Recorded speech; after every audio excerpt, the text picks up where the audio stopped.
అధికారంలో ఉన్నటువంటి కాంగ్రెస్ పార్టీ మరియు గతంలో అధికారంలో ఉన్నటువంటి బీఆర్ఎస్ పార్టీ ఎంత చిల్లర రాజకీయాలు చేస్తున్నారంటే ఈ ఎరువులను అడ్డం పెట్టుకొని భారతీయ జనతా పార్టీపై బురద జల్లేటటువంటి వ్యవహారం చేయడం జరుగుతుంది.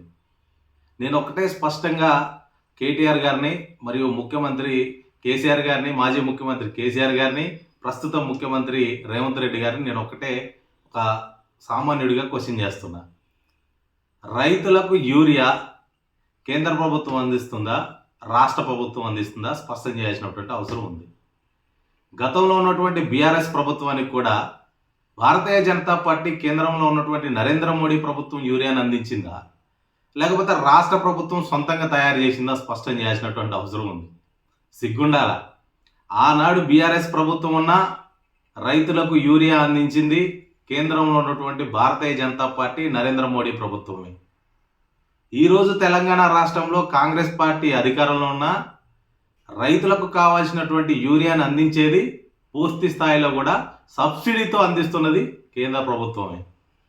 దానిని ఒక యూరియా ఎంత మొత్తంలో అవసరమవుతుంది రైతులకు అన్నది ఒక అంచనా లేకుండా, అవగాహన లేనటువంటి అడ్మినిస్ట్రేషన్ నుండి అవగాహన లేనటువంటి పరిపాలన కొనసాగించుకుంటా రైతులకు ఎంత యూరియా అవసరమో ఒక అంచనా వేసి కేంద్రానికి నివేదిక పంపించడంలో ఈ రాష్ట్ర ప్రభుత్వం ఫెయిల్ అయ్యి దానిని కేంద్ర ప్రభుత్వం అందించట్లేదని చెప్పేసి ఆ బీఆర్ఎస్ ప్రభుత్వం, టీఆర్ఎస్ ప్రభుత్వం మరియు కాంగ్రెస్ ప్రభుత్వాలు మా బీజేపీపై బురద జల్లేటటువంటి వ్యవహారం ఏదైతే ఉందో నిజంగా ఈ రెండు పార్టీలు కూడా సిగ్గుపడాలని చెప్పేసి నేను ఈ సందర్భంగా మనవి చేస్తే, ఏదో కాంగ్రెస్ పార్టీ బీఆర్ఎస్ పార్టీలు వాళ్ళ రాష్ట్రంలో వాళ్ళ అధికారంలో ఉన్నప్పుడు బీఆర్ఎస్ వాళ్ళు ఏమన్నా రాష్ట్రంలో తయారు చేసి ఇచ్చినట్టు, ఇలా కాంగ్రెస్ వాళ్ళు ఏమన్నా కాంగ్రెస్ ప్రభుత్వం రాష్ట్రంలో ఎరువులను తయారు చేసి పూర్తి సబ్సిడీతో రైతులకు ఇస్తున్నట్టు వీళ్ళిద్దరు కూడా ఉత్తమాటలు చెప్పేటోళ్ళే. కానీ నిజంగా రైతులకు ఎరువులు అందించేది భారతీయ జనతా పార్టీ, కేంద్రంలో ఉన్నటువంటి నరేంద్ర మోడీ ప్రభుత్వం.